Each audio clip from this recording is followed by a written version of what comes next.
Alright, today I'm going to be showing you how to do an alternator replacement on a 2009 Dodge Ram 1500, two-wheel drive, four-wheel drive, doesn't matter. Now this would be kind of similar to all the Dodge Rams with the alternator up on top. This is the 4.7. Now I want to kind of explain this little situation that would happen to my customer. So just so you guys are aware of this. Customer, glowing hot red alternator, smoking like crazy, pulls up to the auto parts store, replaces the alternator. Car doesn't want to start right up. Again, everything was working fine until that moment he turned it off. I went there, diagnosed it, and I got all my currents, all my voltage. It's just the computer got fried out, because the computer is what actually regulates all the power and stuff. So this is a very common problem for this. So if the alternator gets really hot and your car doesn't want to start after this, you're gonna have to replace the ECM and so forth. So it's gonna be a costly little penny, get it programmed and so forth. All right, so let's get back to the story. If you haven't already, give it a thumbs up, comment down below if you have any questions, and hit that subscribe button for more upcoming videos in the future. And we'll go ahead and start this video after the intro.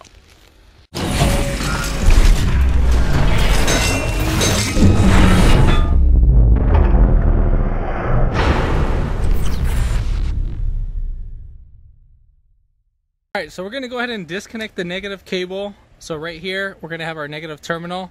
So we're going to go ahead and disconnect that millimeter.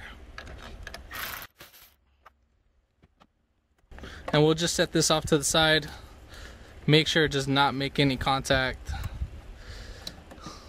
with the battery. You can put a rag up here or cover this in a rag.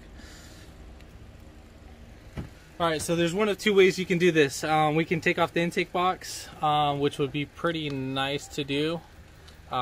So right here, we would unplug this little connector, press this little tab. This is the air temperature sensor. And then right below it, we have a 10 millimeter. You're going to take off that 10 millimeter bolt. And then this one's broken, so it's not going to really matter. Then, right here,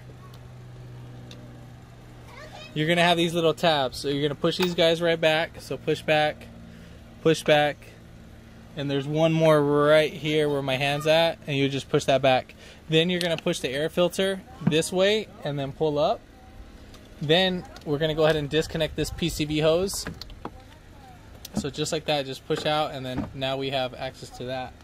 So now we're going to go ahead and lift this guy right up. So lift up, then pull towards you. So lift up, and then wiggle it right back towards you. Now we have more access to our alternator, and some of the bolts, so forth. So we're going to go ahead and pull back this little clip. Now normally they're on the cable itself, just like this.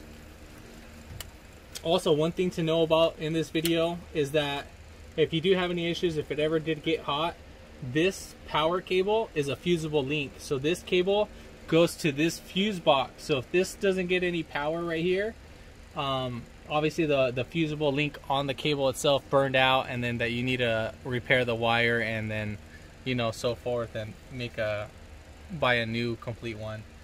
Alright, so now we need to go ahead and release the tension on the belt. Coming up right here on the passenger side under the AC, we have our 15 millimeter bolt. That's right there. So we're going to go ahead and, if I can get that to focus, we're going to go ahead and release the tension and just move out the belt from there. So let me go ahead and back this out so you can see what I'm doing.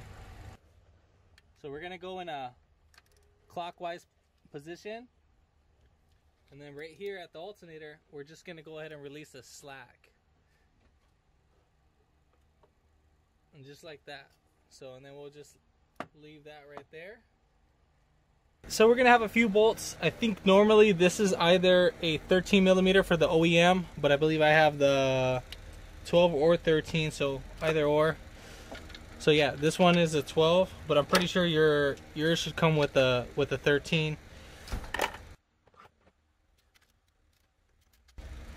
And then we'll go ahead and take off this bolt, and then we're going to go ahead and take off the connector. I'll show you how to take off the connector in a little bit.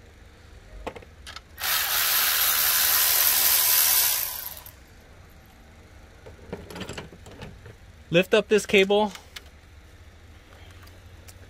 and then right here, this will have a little tab. You're gonna pull back the red tab with you can use a flathead screwdriver or something, and then you should be able to release it. So let me cut this piece, and then we'll just pull this back. The reason why the zip tie was on there, just because this little tab was broken. And then right here, this piece, you're gonna grab this wire harness and just pull it back and move it to the side, just so we can take off this bolt that's being held on. So you're gonna have one 13mm bolt and then two 15mm bolts on the side. So one right here and then one right there to take off.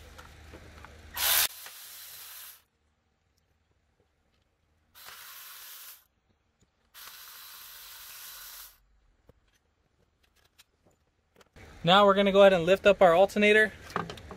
Should come out very easy.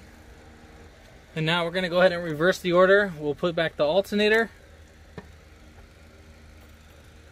So we're gonna have two bolts. The short one's gonna be on the right side and the long one's gonna be on the left side.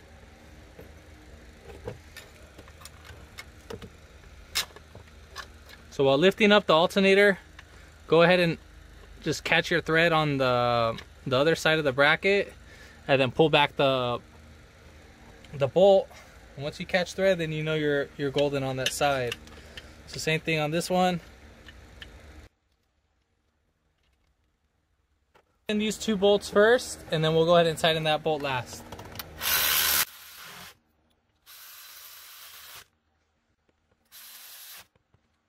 Then we're gonna go ahead and connect our connector right there. Make sure it clips right in, so where it doesn't pull back, and then we're gonna push this tab in all the way. So just like this, remember how I was telling you earlier, you just pull that tab and then you push down like that and it comes right out. So push in and then lock it, and then try to pull it back to make sure it doesn't come out. Now for this alternator cable, there's 4 holes in here. It needs to get indentated into one of them. So just like that, we are all set and done.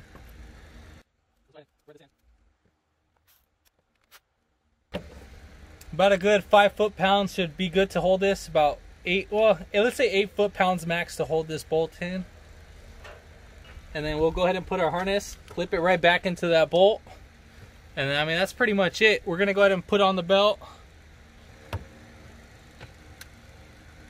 So before grabbing the tension on the belt, make sure you lift up your belt.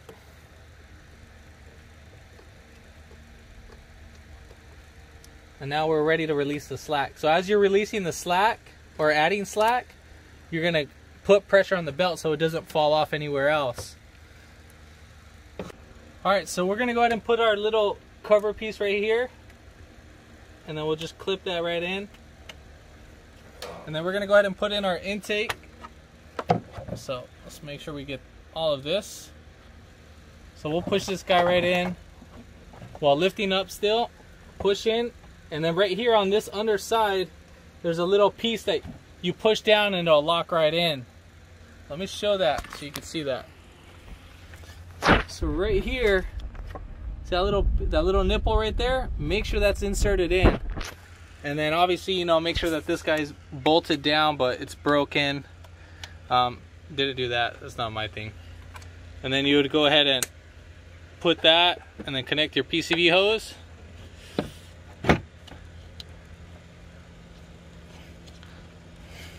And then for your filter box, just push down and slide it all the way to the right or left. Then once you do that, you should be able to push down and then pull all these tabs right here. Same thing for this. And then right there, this will be the last one. And then voila. And we're gonna go ahead and start our vehicle. Oh, let's put on the negative cable. Make sure the keys are not in the ignition.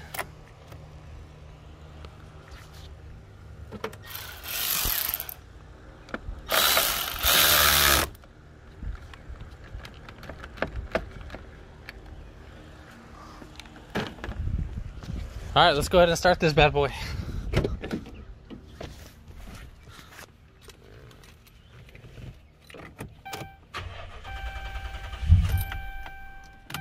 The first time, if it starts and dies, don't worry about it. it's perfectly fine. It's just reprogramming everything because you disconnected the battery. And then voila. There we have it.